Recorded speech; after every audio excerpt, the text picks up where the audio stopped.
Today on the Daily Scoop podcast from the Scoop News Group, a call to action to improve the federal hiring experience. And a DARPA competition shows promise using AI to find and patch bugs. It's Thursday, August 15th, 2024. Welcome to the Daily Scoop podcast, where you'll hear the latest news and trends facing government leaders. I'm the host of the Daily Scoop podcast, Billy Mitchell. Thanks so much for joining me.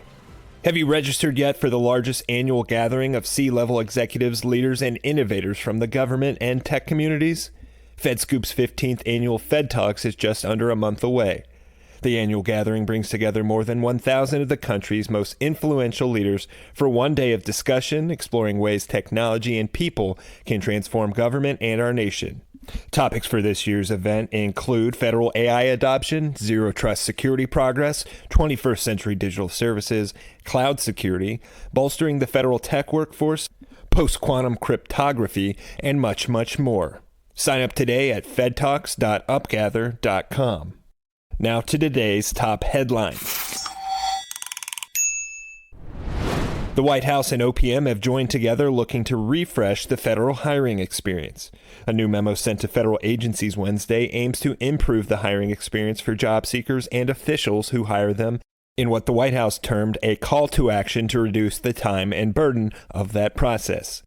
The joint document from the White House's Office of Management and Budget and the Office of Personnel Management directs agencies towards tools, resources, and strategies that it says will strengthen workforce planning, improve the application experience, and make things easier for hiring managers and human resource managers.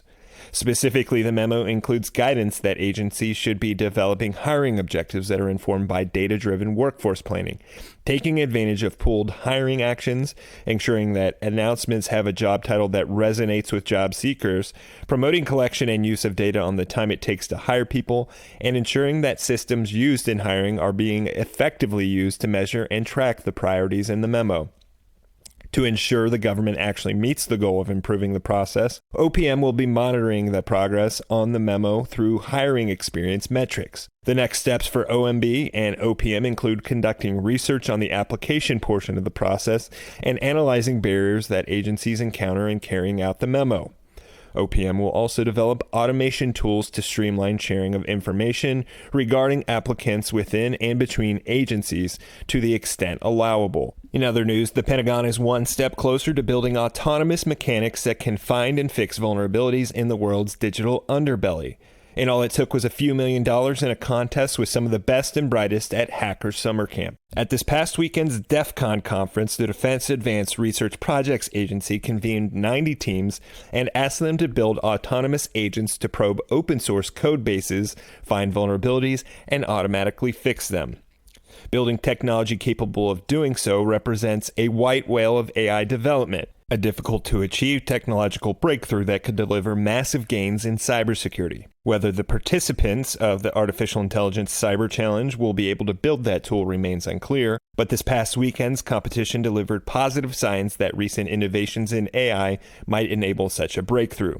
In the end, the 90 competitors were able to find 22 unique vulnerabilities in major open source programs like the Linux kernel, automatically patching 15. One team delivered an even more surprising result, finding a new vulnerability in one of the most popular open source programs out there. Team Atlanta's Project Atlantis found a previously undiscovered vulnerability in the database program SQLite, one of the most used database libraries in the world.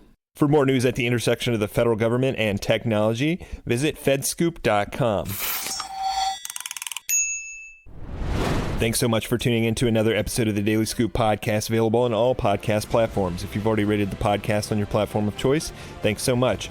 High ratings and good reviews of the show help more people to find it. The Daily Scoop podcast is a production of the Scoop News Group in Washington, D.C. Adam Butler and Carlin Fisher help put the show together, and the entire Scoop News Group team contributes. We'll be back tomorrow with more top headlines. Until then, I'm your host, Billy Mitchell. Thanks so much for listening.